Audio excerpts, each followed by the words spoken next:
rintangan-rintangan dalam komunikasi. Metode yang akan kita gunakan adalah metode think, pair, and share. Model pembelajaran think, pair, and share. Langkah-langkahnya adalah sebagai berikut. 1. Guru menyampaikan inti materi dan kompetensi yang ingin dicapai. 2. Peserta didik diminta untuk berpikir tentang materi atau permasalahan yang disampaikan guru. Yang ketiga, peserta didik diminta berpasangan dengan teman sebelahnya atau kelompok 2 orang dan mengutarakan hasil pemikiran masing-masing. Keempat, guru memimpin pleno kecil diskusi, tiap kelompok mengemukakan hasil diskusinya. Kelima, berawal dari kegiatan tersebut, guru mengarahkan pembicaraan pada pokok permasalahan dan menambah materi yang belum diungkapkan para peserta didik. Yang keenam, guru memberi kesimpulan. Dan yang terakhir, penutup. Hadir semua, Pak. Hadir semua ya? Oke, terima kasih karena telah dirajin semua. Pak ingin menanyakan sesuatu. Kalian pernah merasa tersinggung atau tidak? Pernah merasa tersinggung tidak dengan pembicaraan teman-teman atau pembicaraan siapapun? Pernah tidak merasa tersinggung? Pernah. Yang pernah merasa tersinggung siapa? Silakan Adik Theo menjelaskan mengapa Anda tersinggung. Oke, baik, terima kasih Pak. Saya tersinggung karena saat saya berbicara, orang atau dia tidak memperhatikan pembicaraan saya. Ada yang punya alasan lain kenapa kalian tersinggung? Adik Titin coba jelaskan mengapa kamu tersinggung. Terima kasih, Pak. Saya merasa tersinggung karena orang tersebut tidak merespon pembicaraan saya. Oke, baik, terima kasih. Mari kita tepuk tangan untuk kedua teman. Sebetulnya dari jawaban dari kedua teman kalian itu sudah memberikan contoh bahwa itu adalah suatu bentuk rintangan dalam suatu proses komunikasi. Jadi kita akan mempelajari apa saja rintangan dalam komunikasi.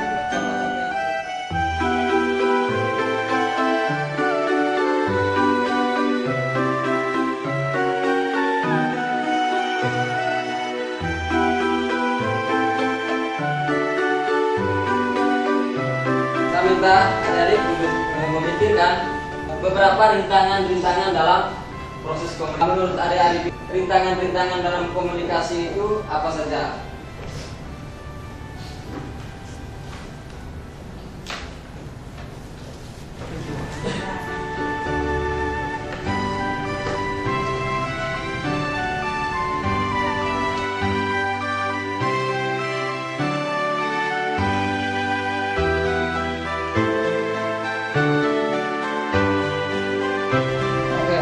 Menjawab pertanyaan ini, coba kalian berkelompok dengan teman di samping kalian. Saya minta yang deretan ini bergabung dengan teman yang di samping deretan ini, coba berkelompok.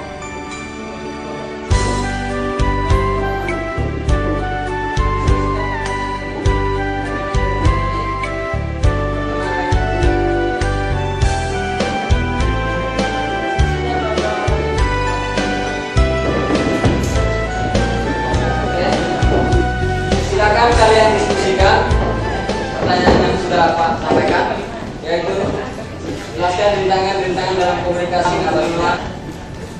Jadi kalian mendiskusikan rintangan apa saja yang terdapat dalam komunikasi, terutama dalam komunikasi penyuluhan pertanian. Diskusinya yang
sekian. Yang berikut adalah menyampaikan hasil diskusi dari kalian kepada teman-teman yang lainnya. Akan saya catat hasil diskusinya untuk disesuaikan dengan materi yang akan Pak bawakan.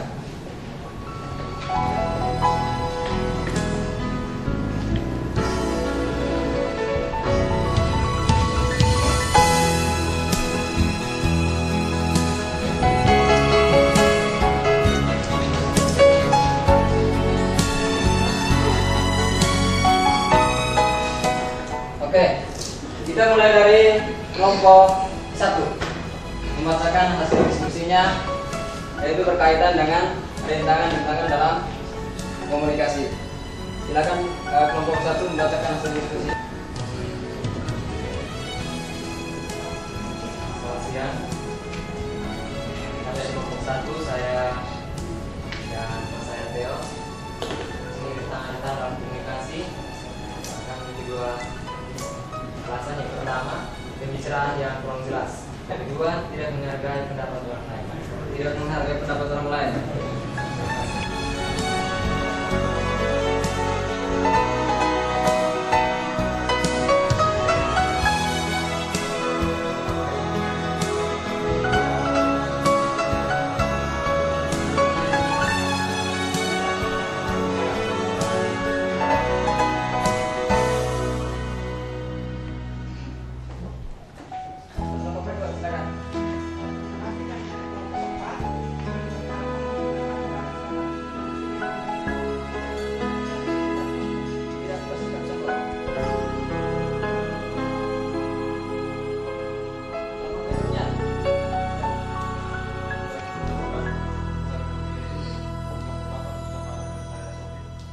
Berpendapat bahwa rintangan-rintangan dalam komunikasi pertanian, yang pertama menggunakan bahasa yang salah, yang kedua sulit memahami topik pembicaraan.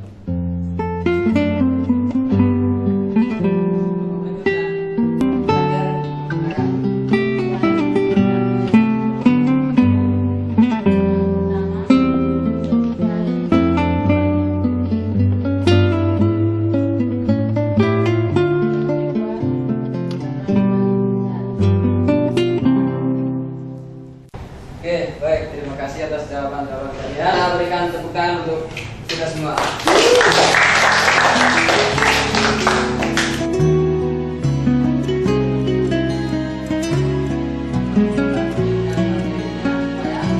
Samakan jawaban kalian dengan referensi yang akan dibahas.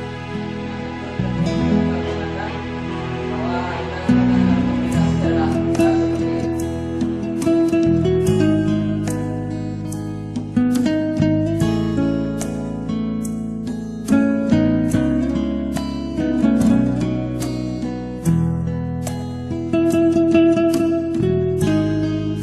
Itu masuk dalam bagian mana di sini dari jawaban kalian?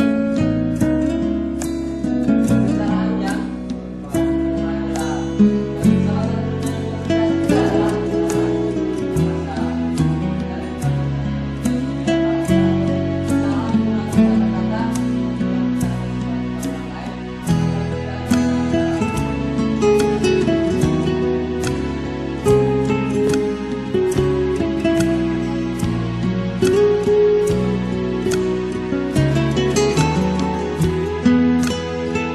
kemudian ya bahasa yang sulit dimengerti. Gimana? Oke, jadi menggunakan bahasa yang salah. Kemudian yang terakhir,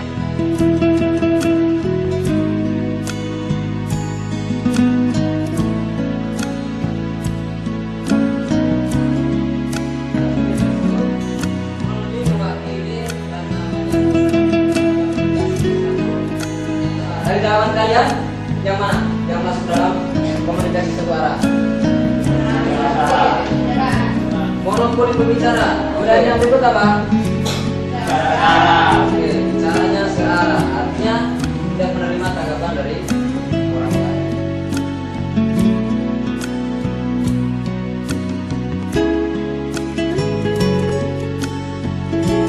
Masih ada yang ingin tanyakan Abi yang belum dipahami itu apa? Baik, terima kasih Pak. Nah, yang saya ingin tanyakan itu menyangkut bagaimana cara mengatasi rintangan komunikasi yang berkaitan dengan indera yang rusak Pak. Misalnya orang yang kita tuduh itu buta atau tuli Pak. Oke, baik, terima kasih. Pertanyaannya sangat bagus. Sebelum Pak menjawabnya, mungkin ada yang ingin menjawab. Sofian. Baik, terima kasih Pak. Menurut saya, kalau misalnya sasaran buta, maka menggunakan media suara. Sedangkan kalau misalnya sasaran tuli, kita dapat menggunakan media gambar atau dengan menggunakan demonstrasi. Tepuk tangan untuk Kak Sofian dulu.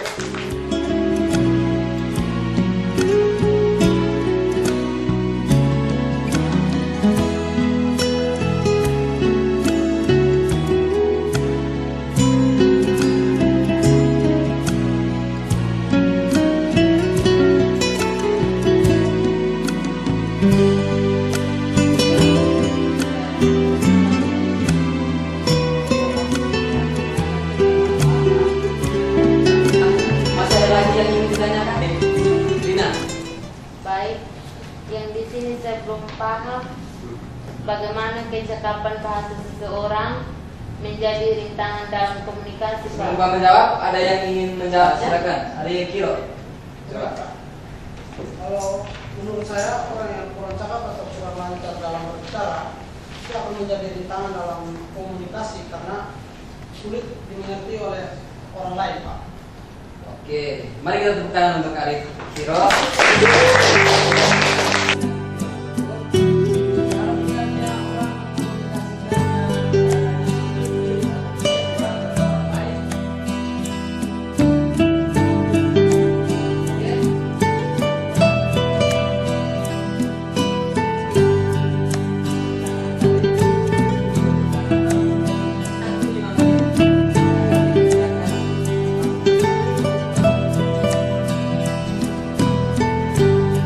Oke, aku mengatakannya sudah selesai.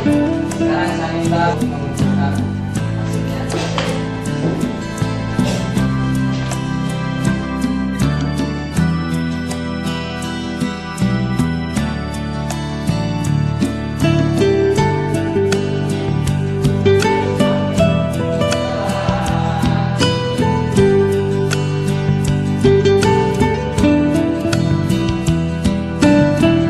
Ada beberapa yang sudah saya periksa dan nilainya bagus-bagus.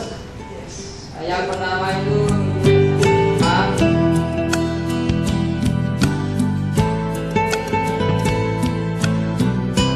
Ternyata apa yang kita diskusikan tadi, kemudian apa yang Pak jelaskan tadi sudah diserap dengan baik oleh saya di sini. Maka saya akan mengulangi lagi dengan mengambil satu kesimpulan tentang rintangan-rintangan dalam komunikasi. Di antaranya adalah yang pertama, kurangnya kecakapan dalam berkomunikasi. Kemudian yang berikut adalah sikap yang kurang. Yang terakhir adalah komunikasi satu arah. Komunikasi satu arah ini adalah